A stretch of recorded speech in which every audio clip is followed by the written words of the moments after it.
Lawmakers on both sides of the aisle are trying to clear the way for the president to take military action against ISIS. A few different bills have been introduced so far. The latest just yesterday from the top Republican on the Senate Armed Services Committee, that is Senator James Inhofe. Republican Representative Frank Wolf of Virginia introduced a similar measure Monday. And even though Senator Bill Nelson from Florida has criticized the president in the past for not consulting Congress on military action, he's also pushing a resolution to give President Obama the go-ahead.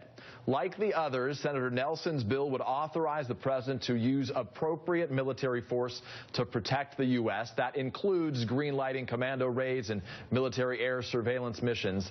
But Nelson's resolution would prohibit rotational ground forces, in other words, no mass invasion.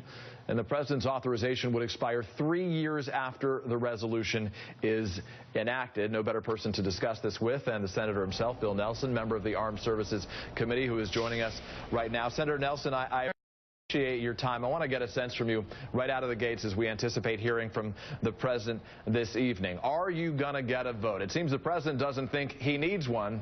You do. Well, eventually we will.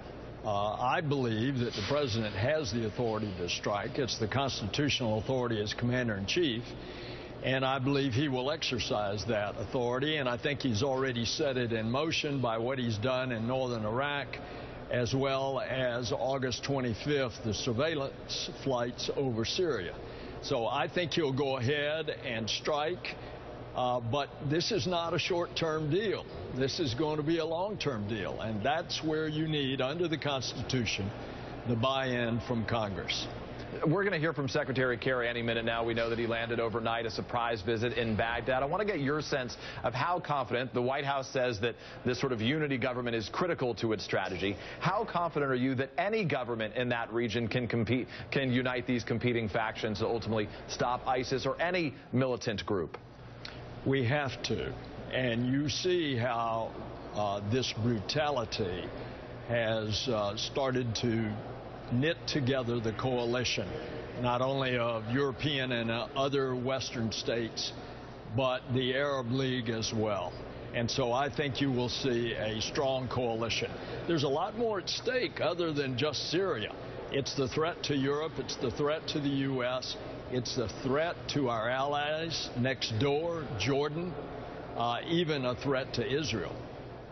Senator Nelson, it seems the president has made it clear he doesn't want to serially occupy any nation, that region in general. But a lot of Americans, I think, are dismissive of this idea that after you get ISIS, it's done and we're good.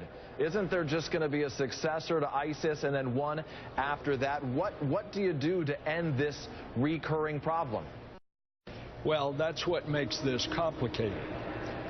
We've seen this advent of this religious fanaticism. That's not going to go away. So are we in this thing for decades? Is this a decades-long process? We, as the leader of the free world, are in this for a long time. Senator Bill Nelson joining us from Capitol Hill today. Senator, we appreciate your visiting with us. Thank you very much. Thanks, Peter.